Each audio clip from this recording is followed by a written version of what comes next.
And we are hopefully going Yeah. live. I'm just waiting to see if the box fills up on the right. Carla is going to hopefully put a comment in that she can see and hear us, Right. which will mean that we can then get cracking. I can't see that anybody is joining us yet, so I'm hoping that they can see us. You go through what I go through every morning with this. Is anybody on? Is anybody out there? Well, yeah, because you can't actually see or hear anything. So it'd be nice if somebody could put in the box if they could actually see us, which would really help. I'm not sure whether they can or not. I'm suspecting possibly not, because Carla hasn't commented. We've got a live comment just gone in. Have we? Saying yes. So there we go. They can actually see and hear us. We'll just give it a couple of seconds to see if we get a few more people on board as it sort of comes round, and then obviously we can get cracking and start answering a few questions, hopefully. Yeah, they're starting to load up now. So good afternoon, everybody, and welcome along to our Facebook Live presentation this afternoon. This is brought to you in conjunction with Agents Here to Help. My name is Maurice Kilbride from Maurice Kilbride Estate Agents in Cheadle. We are an independent estate agent just outside of Manchester. And just a little bit of background about Agents Here to Help. This is a group of estate agents who've got together, and suppliers, to hopefully bring clients interesting content, informative content, whilst we're in lockdown, towards buying, selling, renting a property. So if you are thinking of selling, you've got your house on the market, buying, you're a landlord, you're a tenant, there will be different content every day at 1 o'clock, and hopefully something for you. So do pop along to the Agents Here to Help website, and you can see what other events are being held. Today, I'm delighted that I'm here with industry colleague and friend, Bryan Mansell. Good afternoon, Bryan. Hi, Maurice. Hi, Robert. Is representing Gazeal today. Bryan, just very quickly, tell us a little bit about Gazeal. Yeah, so Gazeal essentially has been designed by and architected by myself and some conveyancers. So I've been, as you know, Maurice, helping people move for goodness me, gone 30 years now. And Gazeal's primary focus was to help people that are moving try to move a bit faster with a bit more security. So yeah, and we work with the government, with the particular part of the government, which is, for your viewers, called the Ministry of Housing, Communities and Local Government, MHCLG. And they're the people that essentially set the policies that estate agents and those buying and selling work under, through whichever housing minister is in residence, which tends to be a bit of a revolving door at the moment. But so yeah, we work very closely. We're based in Westminster when we are obviously in an office, which we're not at the moment. And we work very closely with the MHCLG and follow their guidance. We also work with the Law Society, who obviously set the precedent and the protocol for how people move home. And therefore, many conveyancers work under the Law Society protocols. And Gazeal primarily is a technology company that helps estate agents help people that are selling and buying to do things a bit quicker and a bit faster and with a bit more security. Wonderful. Okay, so that's a little bit of background. So from looking at it from our perspective, on behalf of people who are thinking of selling their house or potentially have the house on the market before obviously lockdown, what can they be doing now to help move the sale along once lockdown is restrictions are lifted? Because a lot of people seem to have just been sat doing nothing and think that's, nothing's going to happen, but that isn't really true, is it? No, it's not. And I think, like all headlines at the moment, there is sometimes a lot more detail when you look beyond the headlines, and that applies to many things. Certainly from the housing perspective, if you're selling a house or thinking about it, or even maybe buying, the news is that you can still do it. Obviously, there are certain guidelines that one needs to follow at the moment, particularly around health and safety, which is pretty obvious and common sense. but the market hasn't shut down. Obviously, rightly so, there are some restrictions about the physical element of viewing a home and so on and so on. But what I wanted to talk about in answer to your question is really, what could somebody that's thinking about selling or currently trying to, what can they do to essentially, once we're able to come out of lockdown and people get back to work a bit more, get things moving a bit faster? Because after all, in all the years I've been doing this, that's ultimately what people want. Is they don't want to be dragging out the house sale for as long as they can. They want to get things moving a bit quicker. Yeah, absolutely. So, for me, this is about preparation. If you are one of those people that's trying to sell or thinking about selling a house, then typically what happens in the market is people like Maurice, very good estate agents, good knowledgeable local people, will come along and see you, provide you with some accurate information about how to market your home, and then the property goes onto the market, and then obviously buyers show interest, are shown around, etc., etc. But what tends to happen then, and this is where the majority of people get frustrated, is that once a buyer has been found for someone's home, the legal process then starts, and then seller and buyer instruct a solicitor or a conveyancer, and those two conveyancers then set about collecting information and passing information about the house and purchase, which typically and unfortunately seems to take an awfully long time at the moment. The average time is around about 4 months from the point in which a buyer is ready to go. So it's really important that we got to look at areas on how we can get that 4-month period shorter. And that is about being prepared. So if you own a home and you're thinking of selling, then one of the most important things you can do is to prepare the information about your house that the buyer, that people like Maurice will find, will want to see. Typically, they will see that 6 weeks, 4 to 6 weeks after they've agreed to buy your house. But we recommend that information is put together while you're on the market, or at the very early stage, and then made available for people to see before they decide to make an offer to buy your home. That way, there's no surprises later on, and there's a bit more reliability. And by being transparent earlier, of course, the sale can start with a lot more trust, and it saves a bit of time getting those information done later. So it speeds it up. Okay. So what sort of things would that entail? What sort of things can people physically be getting together now to share with their solicitor? Great question. So there's two aspects to this. There is what we call the essential information, which is the information that is going to be required for the legal process to work. So that is going to have to be done no matter what. So it's better to do it earlier, as we've said, than later. And that information is typically the fixtures and fittings. So you are required, if you're selling a house, to go around your house and make notes about, in each room and your kitchen and your bathroom and your garage and everything else, what are you taking with you when you move? What are you leaving potentially? And actually, as you know, Maurice, what would you like the buyer to purchase from you? What is available for them to buy off you that you're prepared to sell to them? So that information is called the fixtures and fittings form.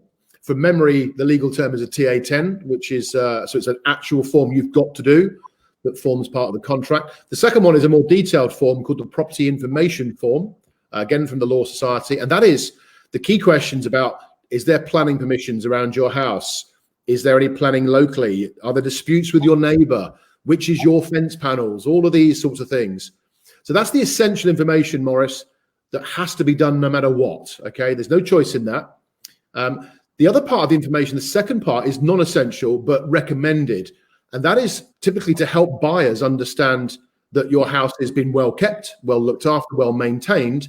And again, these are sometimes questions that can be asked later on. That is, for example, if you've had new windows put in, is there a guarantee for those windows? If you've had a boiler fitted or you have a service contract on your boiler, is that being done regularly? And therefore you can show that information and have it prepared to give buyers more of a peace of mind that the house that they've just seen physically is being well maintained, and therefore there's less work to do going forward.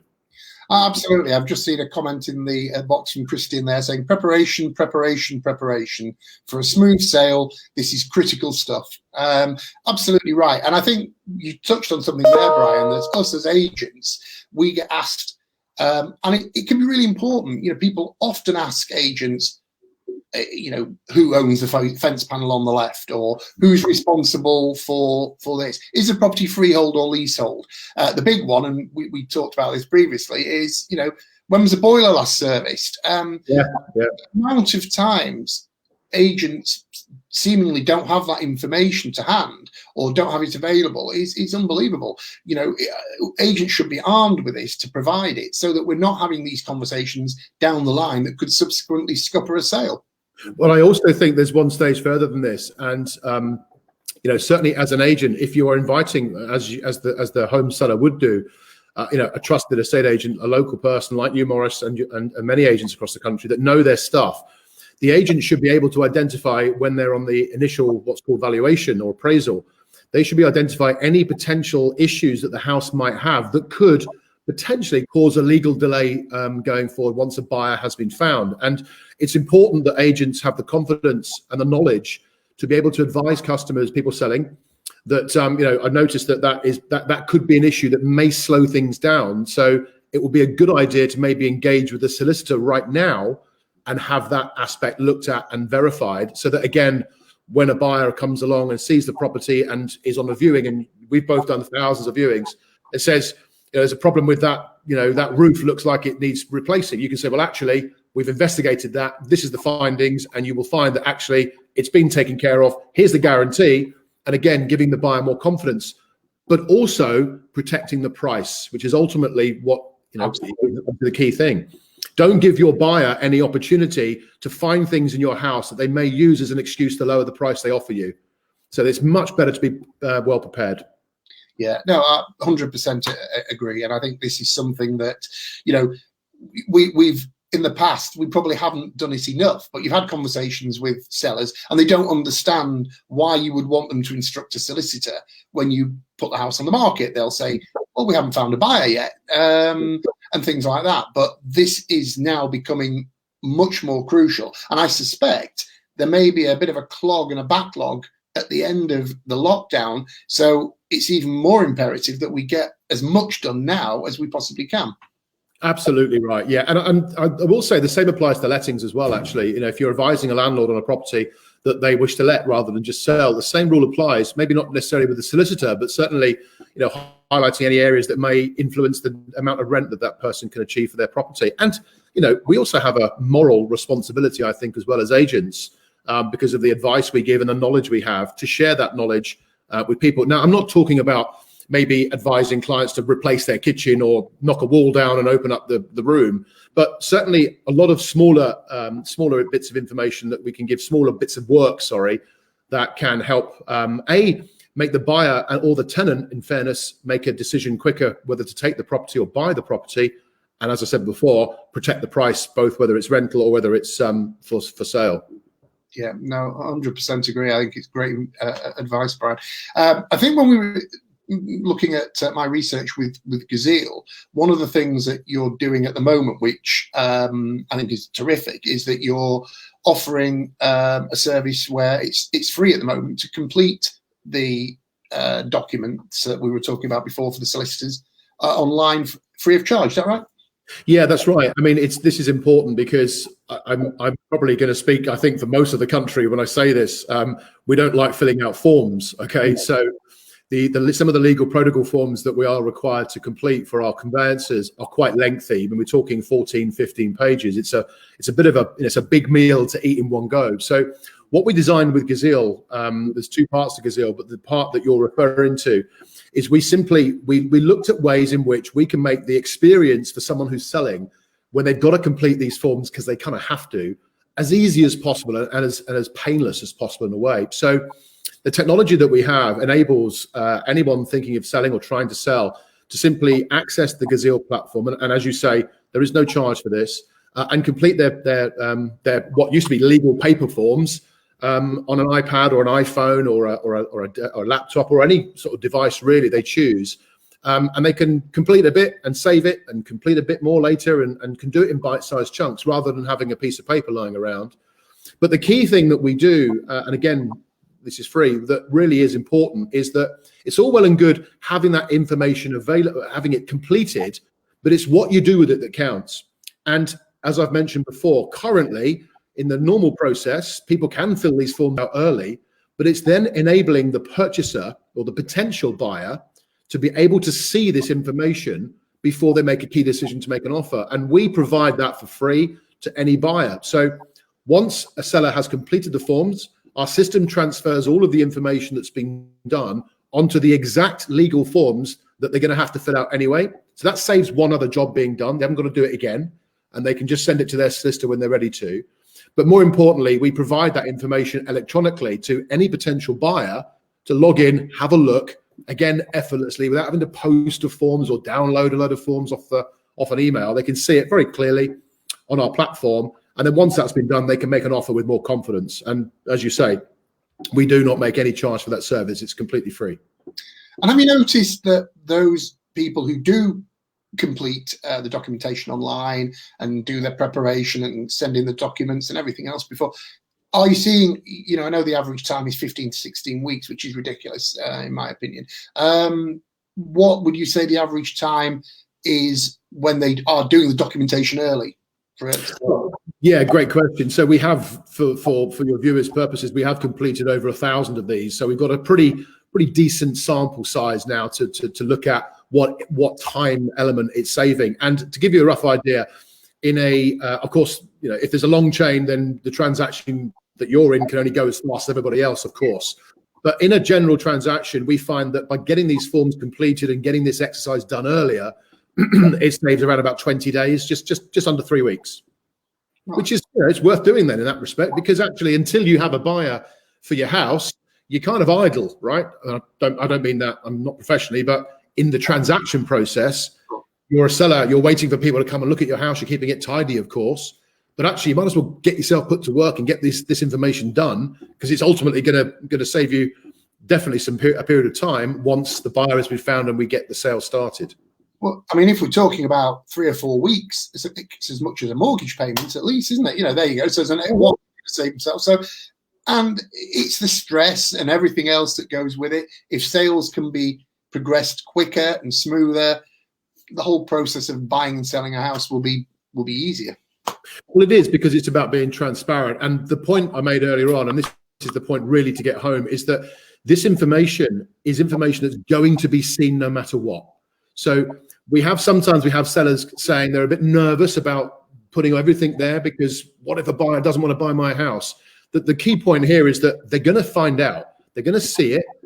This is not information that we're asking you to do that you don't have to do.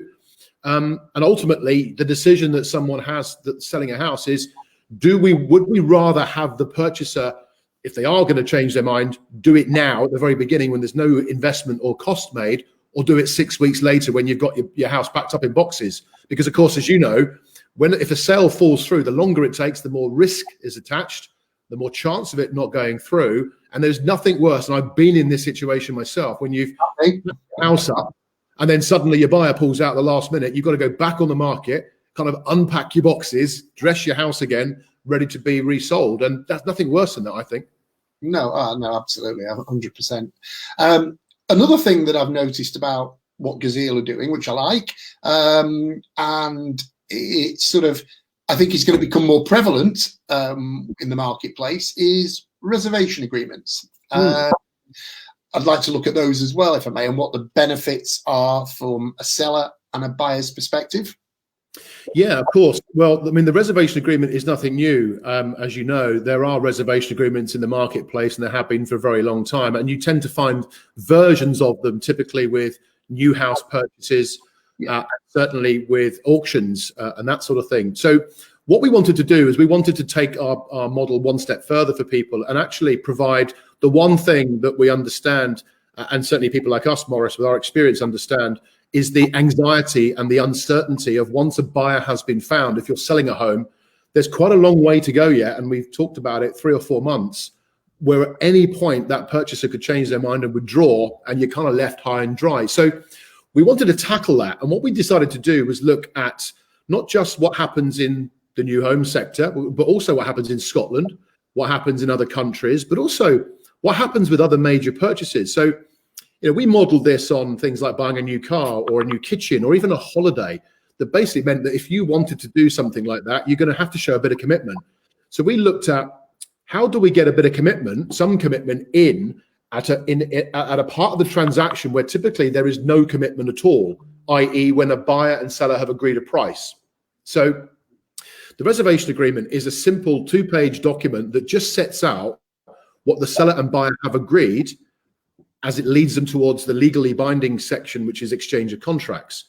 And what we do, we also recognize that whilst many buyers and sellers want to put down deposits to secure the property so no one else gets it, we also recognize that that can be sometimes quite challenging financially because we're not always liquid at that point financially. So what we decided to do is, again, as I said, model it on other things. To provide some security and some certainty to people is at the moment that a buyer and a seller agree a price, we simply ask for a reservation fee to be paid of £250. And what Gazeal does is we hold on to a guarantee of £2,000 that basically we say if the buyer or the seller decides to change their mind for any reason outside of the agreed ones, then we simply will compensate the innocent party with the £2,000. We'll pay it to them, but then we ask for it to be returned to us by the person that's broken the agreement. And we found that it's flexible, it's fair, and it provides a balance that if a seller is taking their house off the market for the buyer should do the same for the seller. And both show a bit of commitment, so there's some trust and things can proceed towards the legally binding part of exchange with a bit more certainty and more, and more security. Well, yeah, absolutely. I think that's a really good point because on average, was it 1 in 3 sales falls through? So there's a lot of sales that fall through, people losing a lot of money and all the stress again associated with it. So I'm a big fan of people being committed, and if they're going to pull out for not a genuine reason, then yeah, absolutely, that they should maybe forfeit the money. I think it's absolutely. Yeah. Well, I mean, and the good thing is we're not asking them to put the money in. We're just saying if you will have to pay that money, which you would normally do in a deposit if you pulled out, but you can keep it now, which obviously then protects people's liquidity because they don't have the access to that funds in many parts of the country at that stage. Because as you know, deposits normally for a house sale transaction tend to be sent on exchange of contracts and then the balance on the day of moving much later in the process, which is the first real commitment that people offer each other. So we just wanted to bring that a bit forward and give people maybe a slightly longer run of feeling a little bit less anxious. Yeah, no, absolutely. I mean, the process is so flawed and so flimsy at the moment. So, anything like this that. Yeah, if you wanted to buy a new kitchen, for example, that was going to take 6 weeks to get delivered, you'd have to pay a deposit before you, the kitchen's not going to be made for you, turned up and fitted, and then you're asked to be paid. You're normally required to put some money in some cases pay for all of it, but certainly part of it at the very beginning to show your commitment. If you change your mind, that's up to you, but you change your mind knowing that you're forfeiting the money you've already paid. Same with the holiday, same with the car. So we looked at what the public tend to do and what they're willing to try to secure and modelled it very much on that. Because after all, for many people, this is the biggest thing they buy, and therefore there needs to be a commitment that doesn't exist right now. Yeah, no, I couldn't agree more. Looking ahead, obviously we are coming to, we hope, some lifting of restrictions of lockdown. Yes, fingers crossed. Where do you see, or what do you see the market looking like post lockdown? Well, I mean, I definitely want to offer encouragement to people because, again, as I mentioned before, there's a lot of headlines, and the headlines tend to be largely negative and, largely based on speculation and nothing else about what's going to happen to house prices and the market and so on and so on. And focusing on the housing market, I can, as a veteran of the industry for many, many years and having come through and worked through some rather seismic challenges with the financial meltdown in 2008. Prior to that, the rather nasty and long-lasting recession of the early 90s. The one thing that I'm encouraged by, which everybody else should be really coming out of this, is that the majority of people that came onto the market to sell their house before lockdown have remained, which is great. The second thing is internet statistics from people like Rightmove and Zoopla and estate agents that we talk to for buyer inquiries, as well as landlord and tenant inquiries, remain very strong. So it feels that everyone's just pressed pause. But the key thing is that, and this wasn't available in the financial meltdown, is the availability of mortgage funding and lending. And that is very strong still. And there's some very good signs that some of the major lenders, the banks and the building societies and so on, are offering very good products still and are encouraging people to carry on with their move and maybe start a new one after lockdown. So there's good demand, there's good supply, and there's good availability of mortgage products, and those things tend to be the key ingredients that keeps the market alive. There would have to be a seismic change and a reversal in that to affect house prices too negatively, and to affect the appetite to buy and to move. Absolutely. We've just had a question in the box, Brian, from a client of ours, Terry. The seller has a lot to lose if the buyer pulls out. There should be some law to safeguard the seller. I would add the caveat to that it works both ways, Cool. because obviously we get some very genuine sellers who've been let down by buyers. Yeah. Similarly, we get buyers who are very committed and the sellers are not. And this comes back to what we've been talking about throughout the live event, really. Yeah, well, to answer Tarek's question, and it's a good question. Obviously, the way that we built our technology to help people moving has that in mind. In order, we believe, and we know because we have done this for a while now. In order to create a balanced and fair approach to moving that creates trust, as I said before, and certainty, then the level of penalty and an award has to be equal between seller and buyer. So Tarek's question there, if the seller has a lot to lose if the buyer pulls out. Well, in our using the Gazeal process, of course, if the buyer does pull out, then the seller is compensated at a minimum of £2,000, and that figure can go upward of that, doesn't go below. So if a buyer does decide to change their mind, then the seller is compensated for £2,000, which, whilst it doesn't compensate them for the heartache of losing a buyer, it does obviously go some way to cover any outstanding costs or compensate them financially. Sure. I don't know if you got this information, Brian, but it just came to mind then. Is there a higher number? Who pulls out more often? It tends to be the buyers. Right. And we have to accept, well, yeah, but we have to accept that there are sometimes, they're not always sinister reasons for that. There are sometimes, and mainly I mentioned before about mortgages, of course, as you know, in 2014, the way that banks were lending money to people to purchase property had to change. It used to be based on what you earned, and it's now based on what you can afford to repay. So it's under the heading of responsible lending. And of course, what that's meant is that those of us that haven't bought a house for a very long time, and the average move in the UK, as you know, is about 20 years. So there's a lot of people coming into the market for the first time or maybe a second time that haven't done it for a while, that are unaware of that process, which is why good estate agents like yourself and those out there need to make sure that buyers and sellers, in fairness, are armed with this information before they make a decision to go ahead. So we find that buyers tend to come a bit unstuck where they haven't really investigated their mortgage under the term decision in principle. So, you can walk into a mortgage broker and they will tell you over a chat that you're likely to get a mortgage. That tends to be an agreement in principle. But what is really required is a decision in principle. And that's very different. That's much more material. And so we find that buyers come unstuck in a transaction mainly because they realize they can't afford the mortgage, or they've been turned down because of their affordability, and therefore they have to withdraw for that reason. That's why it tends to be a bit more to do with the buyers.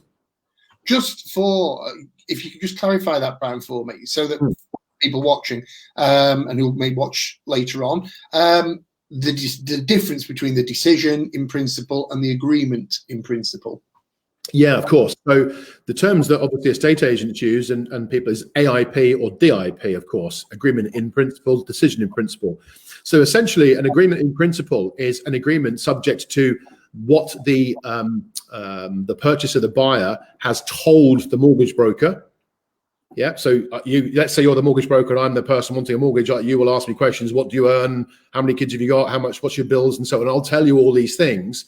And they will basically say to you, based on that and a quick look at your credit score, which is what's called a soft print, so it doesn't affect your rating, you should be available to get a mortgage. So then many people go out to the market, view properties, believing they can get a mortgage.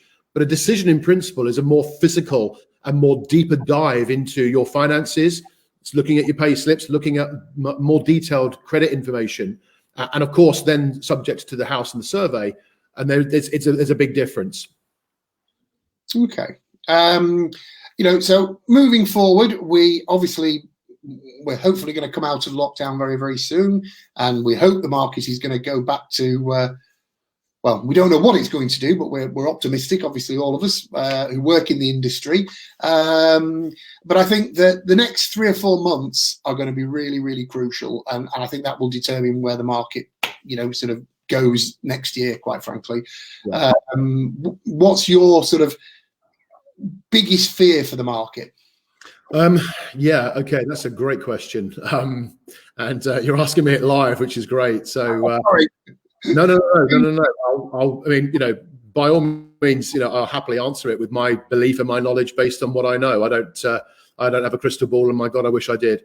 But what's going to happen? Well, let's look at a number of things. I think most importantly, people need to be responsible, and above the housing market, anybody returning to work in a more normal capacity, we're going to see a different world now. We're going to see a different way that we interact with people. I happen to believe that social distancing will be in for quite a while yet, certainly until the end of the year at least. But again, that's my view. It's not necessarily fact.